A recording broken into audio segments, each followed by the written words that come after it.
You're listening to the Sales for the Nigerian Wedding Industry podcast, and I'm your host, Abuja based photographer Tavishima George Ayede.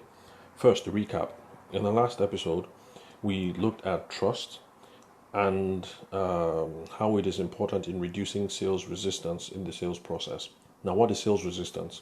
That is the idea that people don't want to be hassled and people don't want to be hustled, even when they have a legitimate need that requires some solving. Now, how do we achieve trust? How do we build trust? The sales perspective that we looked at was from the old and some classic sales training from Tom Hopkins, and that one of the means of building trust is through propriety, and that's the idea of being appropriate, establishing credibility, showing how competent you are, and then building some commonality or rapport. So that's a summary of what we did the last time. Now, today, I want us to have a wider assessment of wedding related opportunities. Now, this is what I mean. In Abuja, particularly, wedding vendors here, we have this idea that weddings are one and done. So basically, you have this client, the bride or the groom, you collect your fee, you provide the service, and then after that is done, you say bye bye, and we aren't going to get any other opportunity to work with these clients again. So a lot of Abuja-based vendors have this one and done mentality. Now, is that actually the case? In my own opinion, I don't think it necessarily has to be so. With some flexibility and some creativity, you can find that weddings don't have to be one and done. We can always get other weddings or other business opportunities from weddings that we execute. So one way of looking at this is if you use weddings as a networking opportunity for other vendors, you're going to be able to parlay this current wedding that you're working on and get other weddings through the wedding vendors that you get to meet. Also, you might also get other business opportunities not directly tied into weddings, but which you can use your skill set to make a little bit of money on the side.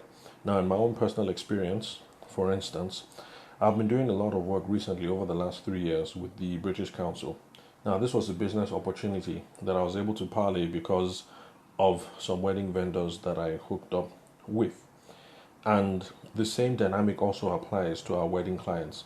Our wedding clients might be able to refer us to other people where we get other weddings, but it's not necessarily the case that all the business that we get from our clients, our former wedding clients, are going to be wedding related.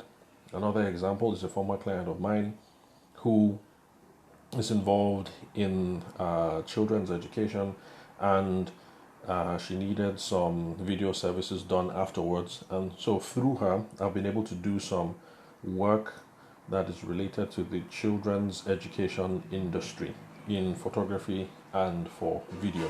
So basically, the summary of what it is I'm trying to say is that weddings do not have to be one and done.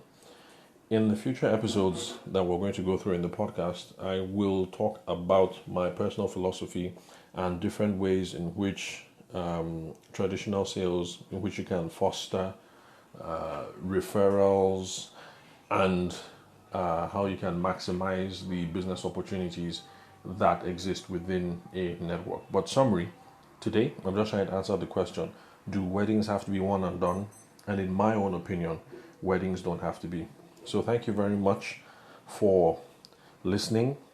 For those of you who have any questions, comments, or queries, you can shoot me an email at ayede.tave@gmail.com. That is AYEDE.TAVER@gmail.com.